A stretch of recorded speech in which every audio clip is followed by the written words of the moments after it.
అందరికీ మరణాత. మంచిది, కూర్చుందాం. ఈరోజు మన యొక్క పాఠాన్ని, ఈరోజు అంశాన్ని మనం జాగ్రత్తగా ధ్యానం చేసుకుందాం. ఒకసారి చదవబడినటువంటి లేఖనంలో నుండి మరలా హెబ్రీయులకు రాసిన పత్రిక 6వ అధ్యాయం 4వ వచనం నుండి చదువుకుందాం. ఒకసారి వెలిగింపబడి పరలోక సంబంధమైన వరమును రుచి చూచి పరిశుద్ధాత్మలో పాలివారై దేవుని దివ్యవాక్యమును రాబోవు యుగ సంబంధమైన శక్తుల ప్రభావమును అనుభవించిన తరువాత తప్పిపోయిన వారు తమ విషయములో దేవుని కుమారుని మరలా సిలువ వేయిచు బాహాటముగా ఆయనను అవమానపరచుచున్నారు గనుక మారు మనస్సు పొందునట్లు అటు వారిని మరలా నూతన పరచుట అసాధ్యము. చూడండి ప్రియమైన వాళ్ళరా, ఇప్పటి వరకు మానవుని యొక్క హృదయ స్థితిని ఇంచుమించుగా 5 పటములు, మరి ఇంచుమించుగా ఒక 10 వారములు ఇంచుమించుగా మనం ఈ వాక్యమును మనం ధ్యానం చేస్తూ ఉన్నాం. ఎందుకు అంటే మానవుని యొక్క హృదయ స్థితి ఎలా ఉంటుంది, ఎలా ఉండాలి, ఎలా ఉండకూడదు. చూడండి, గత వారంలో మనం జ్ఞాపకం చేసుకుంటే ప్రియమైన వాళ్ళరా, మనం ధ్యానించుకున్నటువంటి అంశాలను బట్టి చూస్తే హృదయము ఎలా ఉంది? దేవుని ఆలయముగా ఉన్నది. చూడండి, ఇలాంటి దేవుని ఆలయముగా ఉన్నటువంటి ఈ యొక్క హృదయము ప్రియమైన వాళ్ళరా, మరి ఈ రోజు మన యొక్క పాఠం ఏంటి అంటే, చూడండి, శోధించబడి విభజింపబడిన హృదయం. ఏంటంట? శోధించబడి విభజింపబడిన హృదయం. ఇది 6వ పటం. ఈరోజు మనం చెప్పుకోబోయే అంశం 6వ పటం. ఈ యొక్క పటంలో మనం జ్ఞాపకం చేసుకుంటే, ఈ యొక్క స్థితి, మానవుని యొక్క హృదయ స్థితి మనం జ్ఞాపకం చేసుకుంటే మీకు ఇక్కడ కనబడతా ఉంది. ఎలా ఉంది పరిస్థితి? మళ్ళీ అన్ని మెల్లగా వచ్చేసాయి. అంటే శోధించబడి ప్రియమైన వాళ్ళరా, మరి విభజింపబడినటువంటి హృదయము ఎలా ఉంటుంది అనే దానికి సాదృశ్యంగా తెలియజేస్తూ, చూడండి, ఈ యొక్క పరిస్థితి, ఇక్కడ ఉన్న పరిస్థితిని మనం జ్ఞాపకం చేసుకుంటే, పరిశుద్ధ జీవితమును అనుభవించి మరలా వెనుకకు తిరిగిన వాని యొక్క హృదయ స్థితి ఎలా ఉంటుంది. నిన్న మనం చెప్పుకున్నాం ఏమని? దేవుని ఆలయముగా ఉన్నటువంటి హృదయంలో ప్రియమైన వాళ్ళరా, పరిశుద్ధ జీవితమును కొంతకాలము జీవించిన తర్వాత శోధించబడి మరలా వెనకకు తిరిగినటువంటి హృదయ స్థితి ఇలాగా ఉండే అవకాశం ఉన్నది అని తెలియజేస్తూ ఉన్నారు.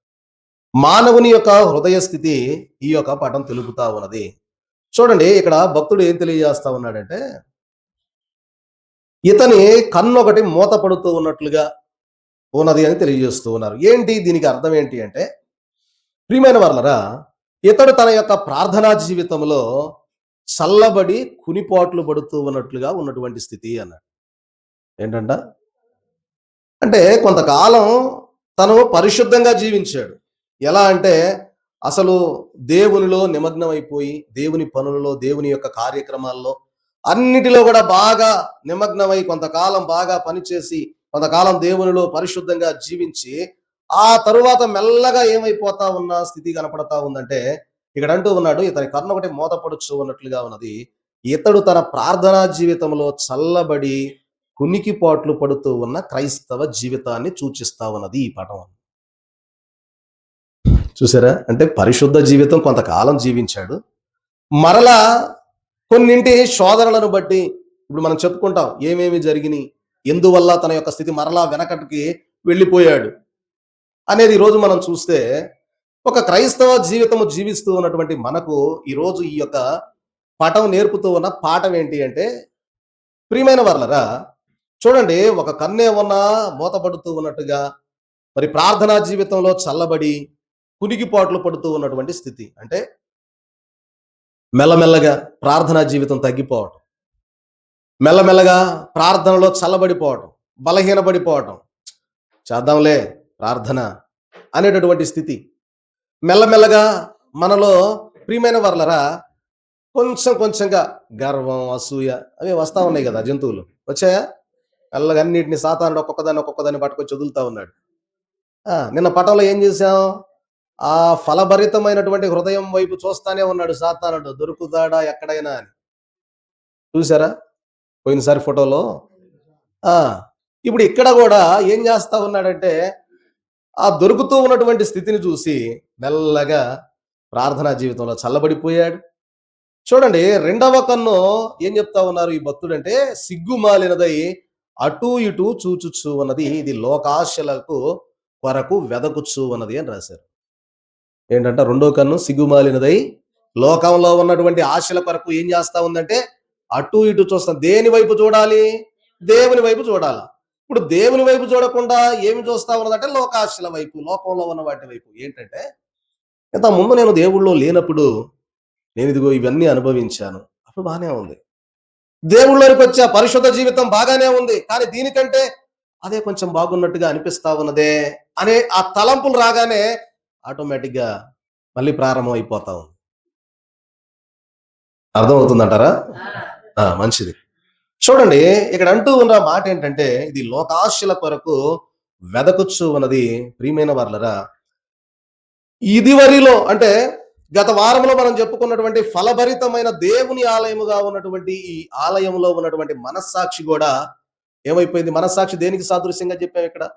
ఏ వస్తువును సాదృశ్యం మనస్సాక్షి? ఏమ్మా?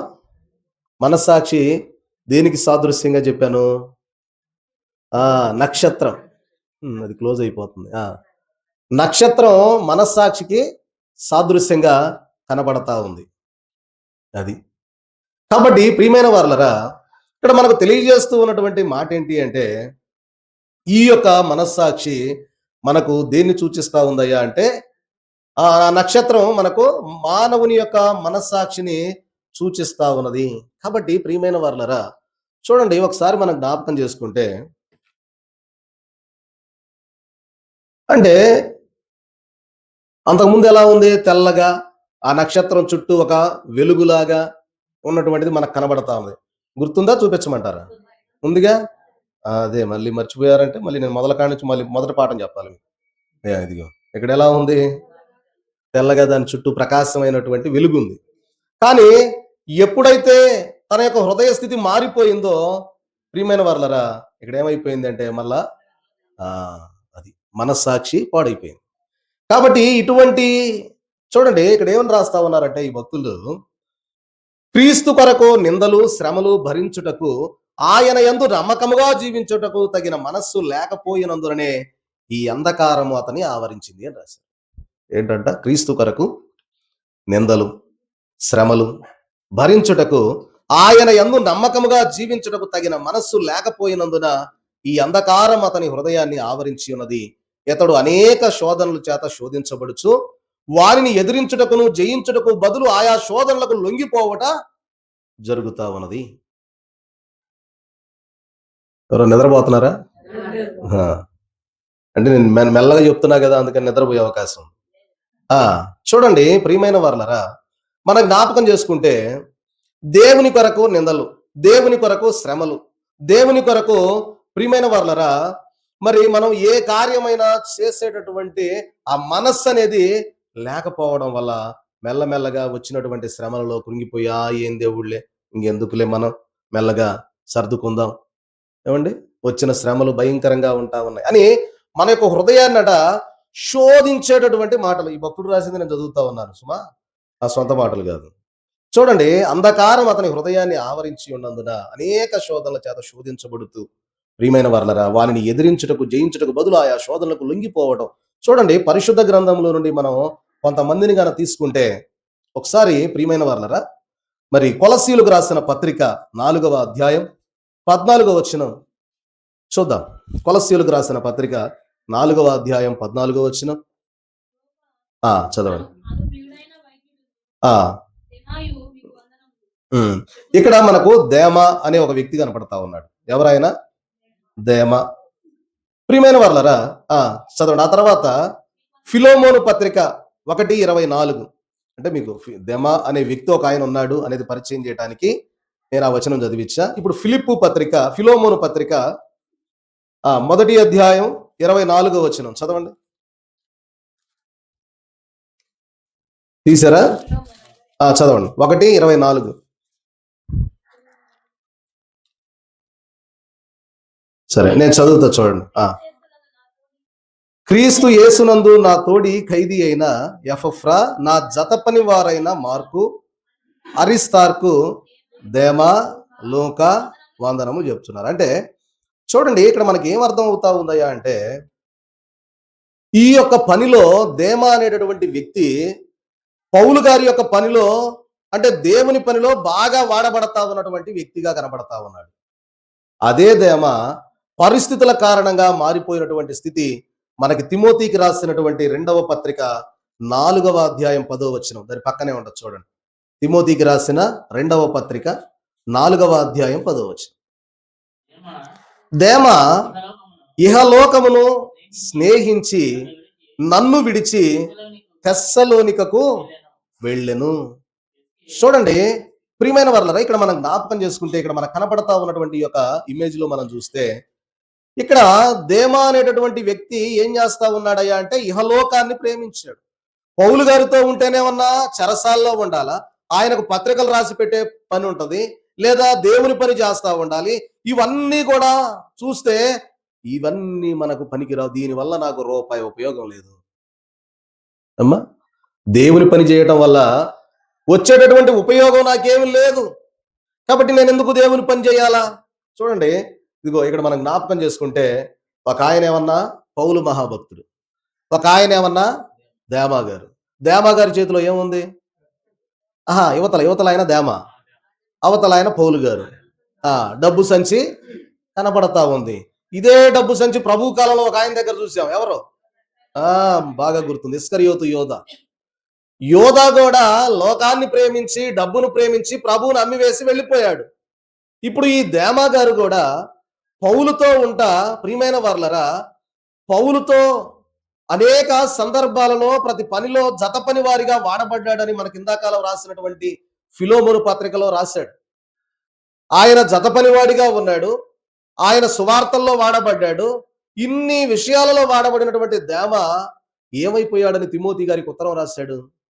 చూడండి, తిమోతికి రాసిన ఇందాక మనం చదువుకున్న 2వ పత్రిక 4:10లో, దేమా ఇహలోకమును స్నేహించి నన్ను విడిచి తెస్సలోనికకు వెళ్ళిపోయాడు. ఎందుకంటే తెస్సలోనిక పట్టణం మంచి, ప్రియమైన వర్లరా, వ్యాపార కేంద్రముగా, వ్యాపారములకు సంబంధించినట్టుగా ఉన్నది గనక డబ్బును మనము సంపాదించుకుందాం. దేవుణ్ణి వెంబడిస్తే ఏం వస్తుంది? ఈ పౌలు గారిని వెంబడిస్తే నాకేం వస్తుంది అమ్మా? పాష గారిని వెంబడిస్తే మనకేం వస్తుంది? నన్ను వెంబడించొద్దులే కానీ పాష గారిని వెంబడిస్తే ఏమి రాదు. కాబట్టి మన పని ఏదో మనం చేసుకుంటే మనకి ఏదైనా ఒక రూపాయి వస్తుంది, మంచిదే. మీ పనులు మీరు చేసుకోకపోతే నేను వచ్చి చేయలేను కదా. కానీ ఇక్కడ దేమ పౌలు గారి యొక్క జత పని వాడై ఉండి కొంతకాలం జీవించి జైల్లో ఉన్నాడు. పౌలు గారితో పాటు చెరసాల్లో ఉండి పత్రికలు రాసే పనిలో, ప్రియమైన వర్లరా, పని చేసే పనిలో, అన్ని పనులలో పౌలు గారికి జత పనివాడిగా ఉన్నాడు.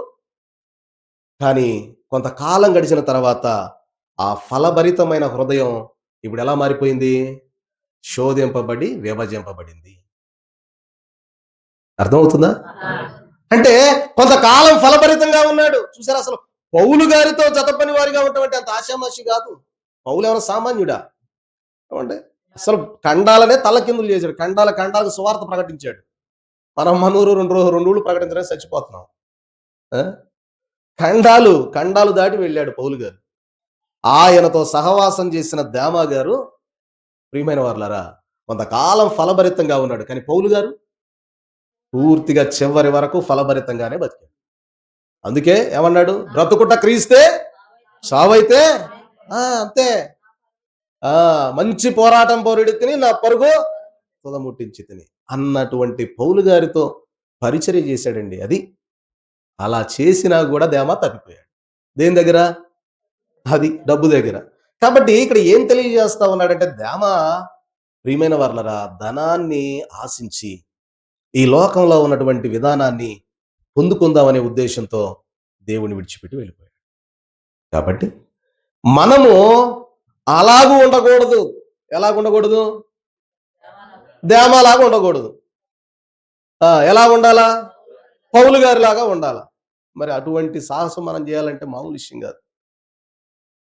పౌలు గారి లాగా ఉండాలంటే పౌలు గారు రాసిన 14 పత్రికలు ఉన్నాయి. చిన్న పత్రికలే.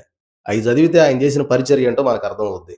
కాబట్టి ఈరోజు మన పాఠం మనం జ్ఞాపకం చేసుకుంటే అంశంలో, ప్రియమైన వర్లరా, పౌలు గారు చేసినటువంటి పరిచర్యలో పాలిభాగస్తుడిగా ఉన్నటువంటి దేమ ఎలాగైతే తన హృదయం తప్పిపోయి ఇహలోకాన్ని ప్రేమించి, లోకంలో ఉన్న సంపదలను, లోకంలో ఉన్న భాగ్యాలను ప్రేమించి కొంతకాలం దేవుళ్ళో ఉండి పక్కకెళ్ళిపోయాడు. ఇప్పుడు హెబ్రీయులకు రాసిన పత్రికలో ఇందాక మనం చదువుకున్న 6:4లో పౌలు గారు ఏమన్నాడు చూడండి ఒకసారి.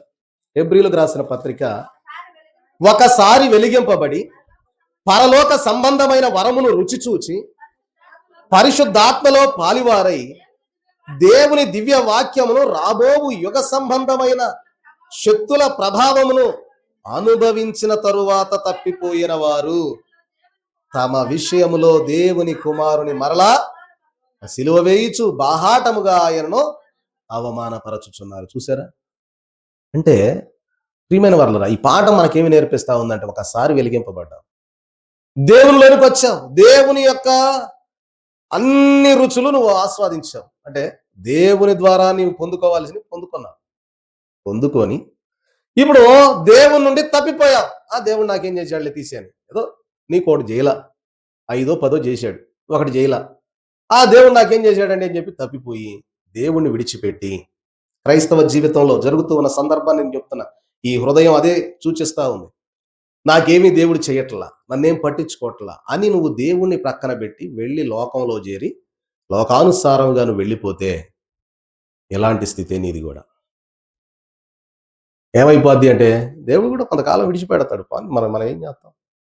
అయ్యగారు పాటలు రాశారుగా, ఎన్ని ప్రార్థనలు చేసినా కొందరు మారరు, కిన్నుడవై ఉండకము, క్రీస్తుది నీది నేరము కాదు కాదు అన్నారు. ఎన్ని ప్రార్థనలు చేసిన కొందరు మారరుగా, కిన్నుడవై ఉండకము నీది, కిన్నుడవై ఉండకము నీది నేరము క్రీస్తుది. అది కిన్నుడవై ఉండకము, క్రీస్తుది నీది నేరము కానే. నీ పని ప్రార్థన చేయటమే, వస్తాడా రాడా అది మనకు అనవసరం. కాబట్టి ఇక్కడ దేమా విషయంలో ప్రియమైన వారలారా జరిగినటువంటి సందర్భాన్ని, ఒకసారి వెలిగింపబడ్డాడు, దేవుని యొక్క కార్యాలు రుచి చూశాడు. మనం కూడా చూడండి, మరణకరమైన స్థితిలో ఉన్నప్పుడు దేవుని బాగా జ్ఞాపకం చేసుకుంటాం. ఎప్పుడైనా గమనించారా? ప్రాణం మీదకి వచ్చినప్పుడు దేవుడు బాగా గుర్తొస్తాడు మనకి, అప్పుడు బాగా మొక్కుకుంటాం.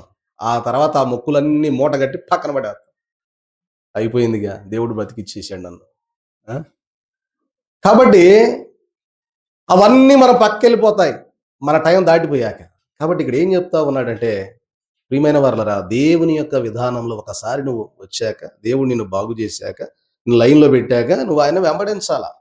మగ్దలేని మరియ 6 7 దెయ్యాలతో ప్రియమైన వారలారా బాధపడింది. అయిపోయిన తర్వాత ఎమ్మటే విడిచిపెట్టి వెళ్ళిపోయిందా? చనిపోయిన తర్వాత ప్రభు పునరుద్ధానుడే లేచి మొదట ఆమెకే కనపడ్డాడు. ఆ తరువాత అక్కడ నుండి బయలుదేరి ప్రభు యొక్క సువార్తను తన మరణం వరకు ప్రచురం చేసింది. అది అలాంటి స్థితి కూడా మనం కలిగి ఉండాలి అని ఈ పటం మనకు బోధిస్తా ఉన్నది. చూడండి ప్రియమైన వారలారా, ఈ యొక్క పటంలో ఉన్నటువంటి స్థితిని భక్తుడు జ్ఞాపకం చేస్తూ అంటా ఉన్నాడు. ఈ యొక్క హృదయము కలిగినటువంటి స్థితి యొక్క పరిస్థితి ఎలా ఉంటుందయ్యా అంటే, దేవుని స్వరమును వినుటకు బదులు శోధకుని యొక్క కళ్ళబొల్లి మాటలు విని వాటిని అంగీకరించుచూ ఉన్నాడు అని రాశాడు. ఎవరి స్వరం వినాలా? దేవుని స్వరం వినాల్సింది బదులు ఏం వింటా ఉన్నాడంటే, శోధకుడు అబద్ధికుడు అయినటువంటి అపవాది యొక్క కళ్ళబొల్లి మాటలు విని వాటిని అంగీకరిస్తా ఉన్నాడు. అబద్ధికుడు సాతానుడు పడిపోయిన దేవదూత వాడి సైన్యం ఏమని చెప్తారంటే, నిన్ను బాగు చేసింది దేవుడు కాదురా, నిన్ను బాగు చేసిన డాక్టర్ గారు రా అంటాడు. ఏమంటారు? నిన్ను బాగు చేసింది డాక్టర్ గారు, ఆయన గారు ఇంజక్షన్ చెప్పి చచ్చి కూర్చునేవాడివి. ఆ టయానికి డాక్టర్ని పంపించింది ఎవరు మరి?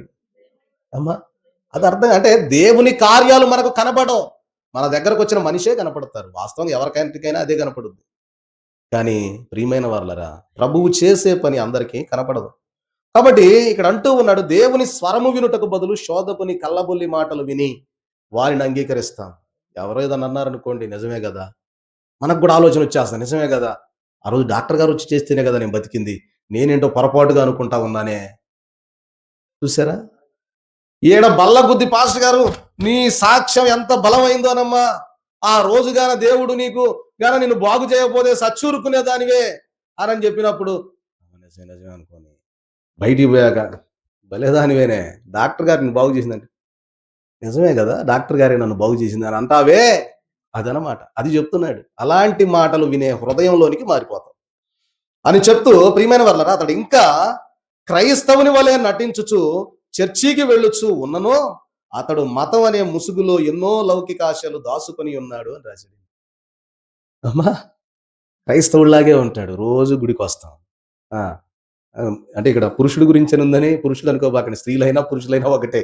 ఆ, ఈడేమంటా ఉన్నాడంటే, క్రైస్తవుని వలె నటించుచు చర్చికి వెళ్ళుచు ఉన్నను అతడు మతం అనే ముసుగులో ఎన్నో లౌకిక ఆశలు దాచుకొని ఉన్నాడు, దేవుని ఎడల గల ప్రేమ అతనిలో సన్నగిల్లిపోయింది అని రాశాడు. దేవుని ప్రేమ ఏమైపోయిందంట? తగ్గిపోయింది. ఆ, తగ్గిపోయి తగ్గిపోయి అసలు ఉందా లేదా అన్నట్టుగా ఉంటది. కంట్లో నలుసు కనపడుద్దా సామాన్యంగా? ఆ టైప్ అది దేవుని ప్రేమ చివరికి అట్లాంటి వారిలో. కాబట్టి ఇతడు ద్విమనస్కుడై 2 నావలపై చేరి మరి చెరొక కాలు, అంటే అటొక కాలు ఇటొక కాలు 2 పడవల మీద వేస్తాడు. ఇక ఇటు ఉంటుంటాడు, అటు ఉంటుంటాడు. ప్రయాణం కుదిరిద్దా? 2 పడవల మీద. ట్రై చేయండి ఎప్పుడన్నా ఒకసారి. మన దగ్గర పడవలు లేవులే కానీ అటు మనసును తప్పాలం పోతే పడవలు దొరుకుతాయి.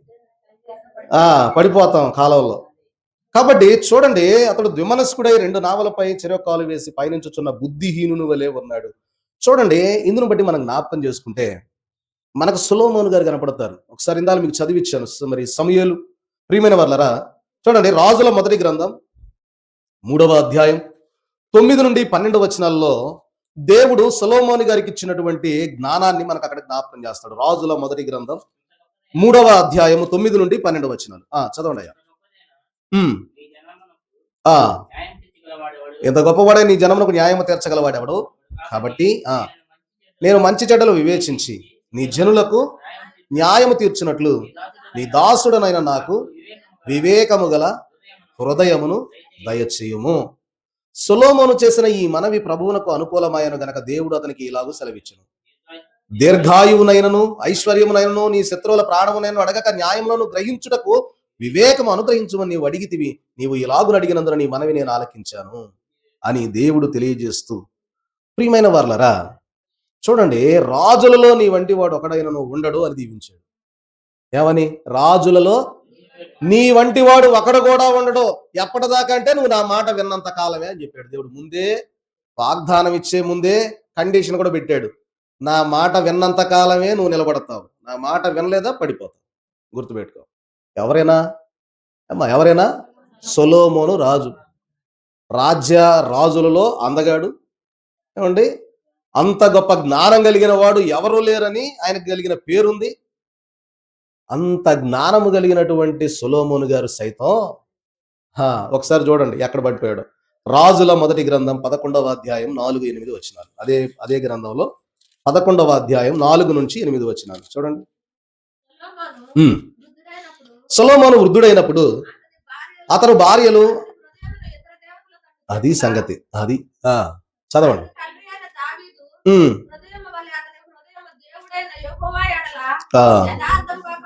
అది యథార్థంగా కాకుండా ఈయన ఏం చేశాడయ్యా అంటే, దేవుడు ఏదైతే చేయొద్దన్నాడో, నీ దేవుడైనా, అంటే మనకు నిర్గమాకాండం 20వ అధ్యాయంలో 10 ఆజ్ఞలు కనపడతాయి. ఈ 10 ఆజ్ఞలు నువ్వు పాటించాలి అని రాజు అవ్వంగానే వారికి ఒక శాసనం, ఆ 10 ఆజ్ఞలు మళ్ళీ రాసి వాళ్ళకి ఇస్తారు, ధర్మశాస్త్రం, మీరు దీన్ని పాటించాలి అని. ఇప్పుడు రాజు ఈ ఆజ్ఞలన్నీ తప్పిపోయాడు. నీ దేవుడైన యెహోవాను తప్ప నువ్వు అసలు దేన్ని పూజించకూడదు అని దేవుడు తెలియజేశాడు కదా. ఇప్పుడు దాన్ని తప్పిపోయినటువంటి సొలొమోను గారి యొక్క పరిస్థితి భయంకరమైనటువంటి పరిస్థితిలో పోయింది. ఏమన్నాడు అంటే, ఇదిగో నేను నీకు రాజ్యం ఇచ్చాక ఆ రాజ్యం నీ యొద్ద నుండి తీసేస్తున్నా. అంటే ప్రియమైన వాళ్ళరా, ఏం తెలియజేస్తా ఉన్నారయ్యా అంటే, ద్విమనస్కుడై 2 నావలపై చెరి యొక్క కాలు వేసేవాని జీవితం ఎలా ఉండిపోద్ది అని. సొలొమోను జీవితం అలాగే అయిపోయిందా? తన దేవుడు తెలియజేశాడు, ఇదిగో నీ కాలంలో తీయలే గాని నీ కుమారుడి కాలంలో రాజ్యాన్ని 2 భాగాలు చేస్తానన్నాడు. అయిపోయింది. కుమారుడి కాలంలో వీళ్ళకి 2 గోత్రాలు ఇచ్చాడు, శత్రువుకి 10 గోత్రాలు ఇచ్చాడు. చూసారా? 2 గోత్రాలు వీళ్ళకి, 10 గోత్రాలు వాళ్ళకి. చూడండి, అంటే దేవుడు ఇక్కడ మనం జ్ఞాపకం చేసుకుంటే ప్రియమైన వాళ్ళరా, కాబట్టి చూడండి అక్కడ తెలియజేస్తాడు. ఎక్కడ ఆయన తేడా పడ్డాడయ్యా అంటే, దేవుడు తెలియజేస్తాడు కొన్ని సందర్భాలు. రాజు అయిన వాడు గుర్రాలను ఎక్కువ కోరుకోవద్దు అన్నాడు. ఎక్కువ స్త్రీలని. ఈయన చేసినవన్నీ అయ్యే. ఇతర దేశాలు, ఐగుప్తులో బాగా గుర్రాలు రథాలు బాగుంటాయి, అవి తెప్పించండి వాటి ద్వారాగా. అలాగే మళ్ళీ స్త్రీలు పెళ్లిళ్ళు చేసుకున్నాడు, మళ్ళీ ఉపపత్నులు ఉంచుకున్నాడు. అంటే చూసారా, అంటే ఈ గ్రంథం మనకి ఏం బోధిస్తా ఉందంటే, సొలొమోను ఇంత గొప్ప జ్ఞానవంతుడైనా, ఇంత రాజు అయినా, దేవుడు ఆయన్ను దీవించి అధికారం ఇచ్చిన అటువంటి వాడిని కూడా వదిలిపెట్టలేదు, తోసి పడేశాడన్న సంగతి ఈ బైబిల్ మనకు బోధిస్తా ఉంది. అర్థమవుతుందా? సొలొమోను చేసుకున్నాడు కదా, నేను కూడా ఒక 100 మందిని చేసుకుంటానని అంటే ఇంతకంటే ఘోరంగా ఉంటది ఇప్పుడు వారి పని. అమ్మా ఆ కాబట్టి ప్రియమైన వారలరా, బైబిల్ ఏం చెప్తా ఉందంటే, నువ్వు అలా చెయ్యొద్దు, అలా చేస్తే ఆగం అవుతావు. కాబట్టి ఇక్కడ అన్యులైనటువంటి వారిని చేసుకొని ఆ దేవతలను పూజించి దేవుడైన యెహోవాను పక్కన పెట్టిన కారణాన సొలొమోను యొక్క జీవితం ఏమైపోయింది? ఆ అయిపోయింది. చూడండి, అందుకనే ఇక్కడ ఈ భక్తుడు అంటా ఉన్నాడు, అతని హృదయంలోనున్న మనస్సాక్షి అనబడే నక్షత్రం కూడా కాంతి విహీనమైపోయినట్లుగా మనకు కనబడతా ఉన్నది అంటూ ఉన్నాడు. కాబట్టి ప్రియమైన వారలారా, మనం జ్ఞాపకం చేసుకుంటే చూడండి, పేతురు గారు రాసిన 2వ పత్రిక 2వ అధ్యాయం 20-22 వచనాలు ఒకసారి చూద్దాం. పేతురు గారు రాసిన 2వ పత్రిక 2వ పత్రిక 2వ అధ్యాయం 20-22 వచనాలు చదవండి. అదేనా? చదవండి. అదే, వారు ప్రభువును రక్షకుడునైన యేసు క్రీస్తు విషయమైన అనుభవ జ్ఞానము చేత ఈ లోక మాలిన్యములను తప్పించుకొనిన తరువాత మరలా వాటిలో చిక్కుబడి వాటి చేత జయింపబడిన ఎడల వారి కడవరి స్థితి మొదటి స్థితి కంటే ఎట్టవుద్దంట? మరి చెడ్డదగును. అక్కడ 2 మాటలు రాశాడు, భయంకర మాటలు, చదువయ్యా. వారు నీతి మార్గమును అనుభవపూర్వకముగా తెలుసుకొని తమకు అప్పగింపబడిన పరిశుద్ధమైన ఆజ్ఞ నుండి తొలగిపోవుట కంటే ఆ మార్గము అనుభవపూర్వకముగా తెలియకుండాటయే వారికి మేలు అని చెప్పి 2 మాటలు చెప్పాడు. ఏం చెప్పాడు? చదువు 22. కుక్క తన వాంతికి తిరిగినట్టు, కడగబడిన పంది బురదలో దొర్లుటకు మళ్ళీ వెళ్ళినట్టు అను నిజమైన సామెత చొప్పుననే వీరికి సంభవించిన. కుక్క వాంతి చేసుకుంటది, చూసారా ఎప్పుడైనా? మళ్ళీ దానే తింటది. చూసారా ఎంత చండాలంగా ఉంటది? ఎప్పుడైనా మనం గక్కింది మళ్ళీ మనం వద్దులే అంటాం, బాగోదు, నేను కూడా ఆల్టర్ మీద ఏమ్మా, దేవుడు నన్ను క్షమించును గాక. అది అయ్యే పని కాదు. కడగబడిన పంది మరలా వెళ్ళి అందులో పడుద్ది, బురదలోనే పడుద్ది. అది ఎంత పన్నీరు కొట్టినా మళ్ళీ అందులోకి. కాబట్టి ఇక్కడ ఇలాంటి హృదయము కలిగినటువంటి మన యొక్క క్రైస్తవ జీవితం ఉంటే సరి చేసుకోవాలి అని భక్తుడైనటువంటి తెలియజేస్తూ ఉన్నాడు. ఏమని అంటే, నీతి మార్గమును అనుభవపూర్వకంగా తెలుసుకొని, ఎవరో చెబితే తెలుసుకోవటం కాదు, అనుభవపూర్వకముగా ఏది నీతి మార్గమో తెలుసుకొని అనుభవించి ఏమంటా ఉన్నాడు? తమకు అప్పగింపబడిన పరిశుద్ధమైన ఆజ్ఞ నుండి తొలగిపోవుట కంటే. పేతురు గారు చెబుతున్నాడు, అబ్బాయ్ ఏమని చెబుతున్నాడంటే, నీతి మార్గాన్ని అనుభవపూర్వకంగా తెలుసుకున్న నీవు తమకు అప్పగింపబడిన పరిశుద్ధమైన ఆజ్ఞ నుండి, నీకు అప్పగించబడిన పరిశుద్ధమైన ఆజ్ఞలు ఉన్నాయే, వాటి నుండి నువ్వు తొలగిపోవుట కంటే అసలు ఆ మార్గము అనుభవపూర్వకంగా నీకు అసలు తెలియకుండా ఉండటమే మేలు అన్నాడు. నువ్వు ఇక దాని గురించి నువ్వు అసలు తెలుసుకోకుండా ఉండటమే మంచిది. తెలుసుకొని అనుభవించి అన్ని చేసి తప్పిపోయి రోతబట్టే కంటే అసలు అందులోకి రాకుండా ఉండటమే మంచిది. కాబట్టి ప్రియమైన వారలారా, దేవుడు మనలను ఏర్పాటు చేసుకున్న విధానం అంత ఆషామాషిగా మీలో ఎవరు దేవుడి దగ్గరికి రాలా. వచ్చారంటారా? వాళ్ళు ఏదో చెప్తే వచ్చారండి దేవుడి దగ్గరికి అని అన్నోళ్ళు బహుశా ఇందులో ఎవరు ఉండరు. బాగా సాగగొడితేనే మనం ఇందులోకి వచ్చినాం. అవునా? మనందరం అదే, నాతో సహా. కాబట్టి ప్రియమైన వారలారా, ఇక్కడ ఏం తెలియజేస్తా ఉన్నాడంటే, కుక్క తన వాంతికి తిరిగినట్లుగా మనం అలా కాకుండా, ప్రియమైన వారలారా, మనము దేవుని బిడలుగా మనం ఎలా కొనసాగించాలి, ఫలభరితమైనటువంటి జీవితం మనం కలిగి ఉండాలనేది ఈ పాఠం తెలియజేస్తూ, మరి ఇంకా అంటూ ఉన్నాడు, ఈ వ్యక్తికి ఏమని ఉంది అంటే, సిలువను సంతోషంగా మోయడానికి ఇతనికి ఇంక ఇప్పుడు ఏం లేదు అంటే ఇష్టం లేదు. సిలువ అంటే శ్రమ, యేసు ప్రభువుని బట్టి వచ్చే శ్రమ మోయడానికి ఇంక ఇష్టం లేదు, మనసు అంగీకరించట్లా. అప్పటిదాకా బాగా జీవించాడు. ఎవరన్నా ప్రభువునంటే, ఏంటయా నువ్వు అలా మాట్లాడుతావు, నేను ఒప్పుకోను అని చెప్పి అన్నోడు, ఏమోలే అట సరేలే, మాకెందుకులే పో. అంటే సిలువను సంతోషముగా అంగీకరించడానికి కూడా ఏమి లేదు అంటే ఇష్టం లేకుండా అయిపోతా ఉన్నది అని తెలియజేస్తున్నాడు. కాబట్టి ఏమైపోతా ఉంది అంటే సిలువ ఇటువంటి హృదయం కలిగిన వాడికి ఎంతో భారముగా, అనంగీకారముగా తోచుచ్చు ఉన్నది. కాబట్టి ప్రియమైన వాళ్ళరా, ఇటువంటి హృదయము ఎలా ఉంటది అంటే అస్థిరమైన విశ్వాసముతో, స్థిరమైన విశ్వాసం కాదు. ఏ విశ్వాసం? అస్థిరమైన అంటే స్థిరము కాని విశ్వాసముతో అనుమానాస్పదమైన ప్రార్థనలు చేయొచ్చు. తన హృదయమును గూర్చి అశ్రద్ధ చేయువాడై ఉన్నాడు. నెమ్మదిగా తన హృదయంలోనికి శోధకునికి చోటు ఇచ్చి వేశాడు. అది కొద్దిగా ఇస్తే చాలు, వాడు ఆ కొద్ది కోసమే ఆ 5వ పటంలో ఎదురు చూస్తా ఉన్నాడు, చెవులు మూసుకొని చూస్తా ఉన్నాడు. కాబట్టి చూడండి, చివరిగా నా మాటలు ముగిస్తూ ఉన్నాను. ఈరోజు వాస్తవంగా 2 పటాలు చెప్దాం అనుకున్నా. 2 ఇదే దీనికి సంబంధించిన పటాలే. కాబట్టి ప్రియమైన వాళ్ళరా, అది కూడా ఒక 2 నిమిషాల్లో చెప్పి 7వ పటాన్ని కూడా ముగించేస్తాను. ఎందుకంటే మనకి సమయం లేదు, ఇట్లానే సమయం అంతా అయిపోతా ఉంది గనక. చూడండి, ఇలాగ చూస్తే మనకు కనపడతా ఉంది కదా, గర్వమునకు సాదృశ్యమైనటువంటి ఆ యొక్క నెమలి, ఆ పంది, ఇవి మేకపోతు, మళ్ళీ ఇవన్నీ వస్తా ఉన్నాయి. ఇక్కడ ఇక్కడ చూసారా, ఒక వ్యక్తి కత్తి తీసుకొని పొడుస్తా ఉన్నాడు, కనపడతా ఉందా? ఏంటయ్యా అంటే, ప్రియమైన వాళ్ళరా, ఒక మనుష్యుడు ఒక పదునైన చాకుతో హృదయమును పొడుచున్నట్లు చూస్తూ ఉన్నాము. ఇతడు ఏం చేస్తా ఉన్నాడంటే, ఆ హృదయాన్ని అంటే క్రైస్తవ్యాన్ని నిందించి హింసించేవాడికి గుర్తుగా కనపడతాడు. ఈ హృదయాన్ని ఏం చేస్తా ఉన్నాడంటే, ఇట్లాంటి హృదయాన్ని ఇంకా కూడా ఏం చేస్తాడంటే, ఒక కత్తి తీసుకొని ఆ క్రైస్తవుని యొక్క హృదయం ఇప్పటికే ఆల్రెడీ దారి తప్పాడు. ఈ తప్పినటువంటి హృదయాన్ని ఇంకా బాగా, ఇదిగో మీ మీ దేవుడు ఎట్టంటగా, మీ దేవుడు ఇది, మీ దేవుడు అది ఇది అని చెప్పి ఇంకా కత్తితో పొడిచి గాయపడితే ఆ హృదయం ఏమైపోద్ది? ఇంకా గాయపడి నిజమే కావాలి, మారిపోయే దుస్థితిలోనికి వెళ్ళిపోతుంది. కాబట్టి ప్రియమైన వాళ్ళరా, మనం గమనిస్తే ఇక్కడ ఈ భక్తుడు రాస్తూ అన్నమాట, క్రీస్తు బిడ్డలను దూషించి వారి హృదయాలను గాయపరచుదురు, వారు ప్రభువుని నమ్మిన వారి హృదయములో గందరగోళము రేకెత్తించి వారిని హింసింతురు అని రాసి. అట్టి స్థితిలో శోధనలకు చోటిచ్చిన హృదయము గల క్రైస్తవుడు ప్రియమైన వాళ్ళ తను నిందించే ప్రజలకు జడిసిపోయి అంటే భయపడిపోయి దేవుని కంటే మనుషుల మెప్పునే కోరుచుండును, మనుషులకే దాసుడైపోవును అని రాశారు. ఇలాంటి స్థితి కలిగిన వాని యొక్క హృదయం చివరికి దేవుని దాసుడు కాకుండా ఎవరికి దాసుడు అవుతాడు? అది ఇదనమాట సొలొమోను గారి స్థితి.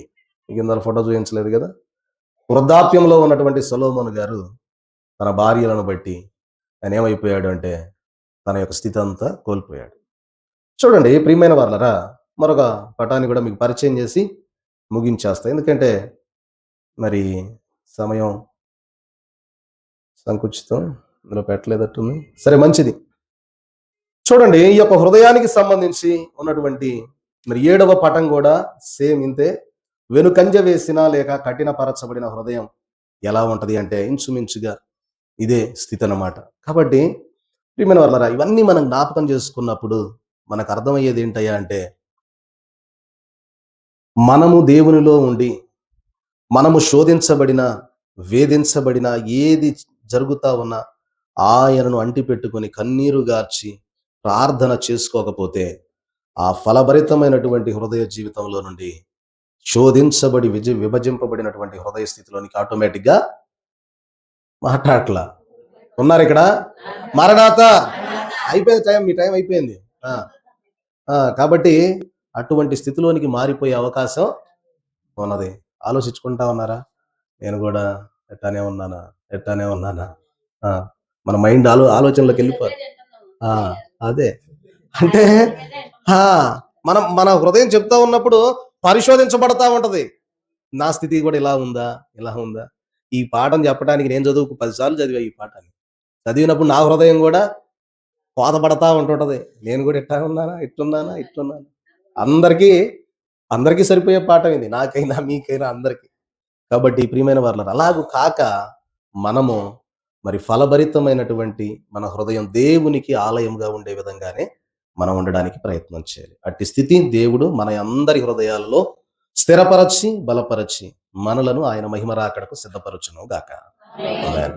మహోన్నతుడవును సర్వోన్నతుడు అయిన దేవుడు ఈ కొద్ది మాటలను బిడల హృదయాల్లో ఫలింపజేసినందుకు మీకు వందనములు చెల్లిస్తూ, దేవా, ఫలభరితమైనటువంటి తండ్రి నాయన దేవుని ఆలయముగా మార్చబడిన హృదయం శోధించబడి, తండ్రి నాయన అయా ఇదిగోనైనా మరలా సాతానుకు అప్పగించబడే విధముగా వెనుకంజ వేసినటువంటి హృదయం, దేవా, అటువంటి హృదయాన్ని మరలా మరలా నైనా ఇదిగో మీ వైపు తిప్పడానికి అది అసాధ్యమైనటువంటి స్థితి అని, దేవా, మీరు లోకంలో ఉన్నప్పుడు నాగటి పైన చెయ్యి వేసి వెనక తట్టు తిరిగి చూచువాడు పరలోక రాజ్యంలో ప్రవేశింపలేడు అని మీరు సెలవిచ్చారు గనక, అట్టి ఈ మాటల ద్వారా మా హృదయాలను మేము సరిచేసుకుంటూ లోకాశల వైపు, లోకములో ఉన్న స్థితి వైపు చూడక, మనుష్యుల వైపు చూడక, మీ వైపు చూడగలిగే ధన్యతను, వీలును, వాలును మాకు అనుగ్రహింపచేయమని, సదాకాలము నేను మీతో కూడా ఉన్నాను అని వాగ్దానం చేసిన యేసు క్రీస్తు వారి నామములు అడిగి వేడుకొనుచున్నాం మా పరమ తండ్రి.